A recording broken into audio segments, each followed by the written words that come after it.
Hello. My name is Brittany D. I'm a psychic medium and spiritual teacher. And today I'm going to talk about what questions to ask during a psychic reading. To be honest, I feel like a lot of the time people want to try to come forward with this perfect question, this perfect thing, to ask spirit to bring forward. And there really is no perfect question. Like, honestly, in my professional opinion, what spirit the if you were to have a perfect question to bring forward, it's whatever is truly alive and on your heart right in that moment, right now. Like, what what is on your heart, what's on your mind, what is like really feels really big and loud in your field. That's the best way for me to describe it. Because maybe you had booked the reading with the intention of asking about your career, and then right before you come in for the reading, you get a phone call and something totally, out of, shifts with your relationship or whatever it may be. And then the whole time you're trying to, stay on this topic and ask questions about your career. But what's really on your heart is this thing with your relationship that just shifted. And spirit sees right through that. So trying to like, you know, ignore or push aside or resist what is truly on your heart, I would bring that to be the first thing that I ask as soon as I walk in the room. I'm going to ask about this thing that just happened and what's going on with this or whatever it may be, some clarity around this. Because if it's big and it's loud and it's in your energetic field, spirit is going to talk about that, which, it happening in that timing is probably not a coincidence, but either way, it's really big and loud in your energetic field. We're going to talk about that either way. Even if you try and keep asking questions about career, and staying over here, you might get some answers, you might get some insight, but whatever is really loud and alive in your energy, in your heart at that time, in your soul, is what is really the best. If there was truly a best question, that would be the best question.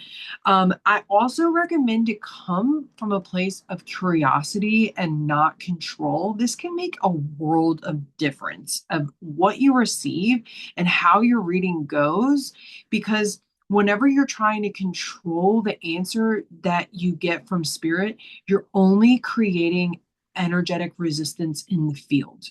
So if you're truly curious, if you're truly open, and I know that sometimes that can be challenging, like the example that I just gave, if that's something that if you just got a phone call before you walked in, it's going to be a lot to move through to really come from curiosity. If this is something that just triggered you or just activated you or just feels really big right now, that can be challenging.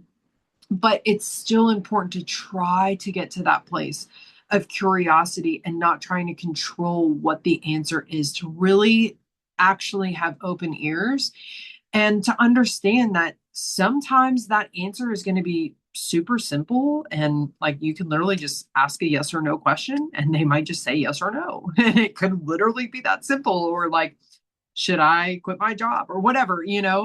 um and it really could be very simple. And then sometimes things are really multi-layered and there's multiple different aspects of it, and there's multiple different angles that need to be addressed before they really can answer that question.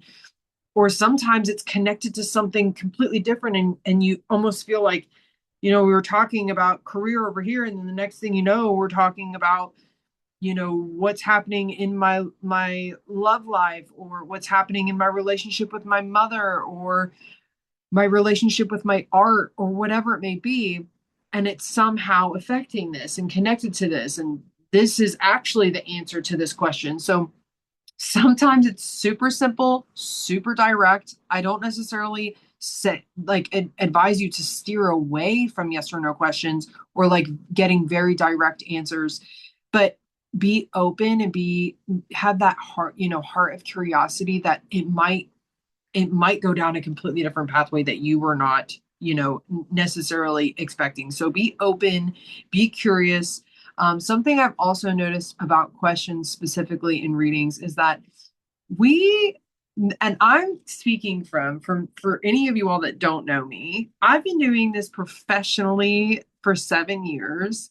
I have performed hundreds and hundreds of readings, and I can tell you that we all have very similar questions. I get the same questions a lot, like, oh, not from the same person over and over again, but from all different people. Like I said, I've read for a lot of different people. And things like, am I on the right path? What does the future hold with this, with my career or my love or my art, since we're using that example? What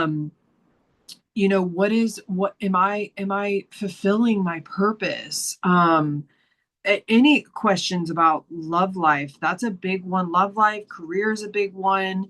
Your relationships, kids, motherhood, parenting, um, life path and purpose. I mean, we all have these doubts or these insecurities or this sense of feeling really vulnerable about what's coming or whatever it may be. And so I see the same questions. I'm not going to say all the time, but a lot of the time, especially when I reflect over the years, there are reoccurring kind of patterns and themes of, like, we all ask these same questions. And it honestly just shows me like how incredibly connected we all are. And we're all just in this human experience together, having these same struggles and worries and concerns and also joy and bliss and fun. But we all have very similar questions, even though we're leading very different lives. And it just shows me how interconnected we all really are. So I hope that this was helpful for you. I would love for you to book a reading with me if you want to click the link in the description. And I hope to see you in the next video. So much love and namaste.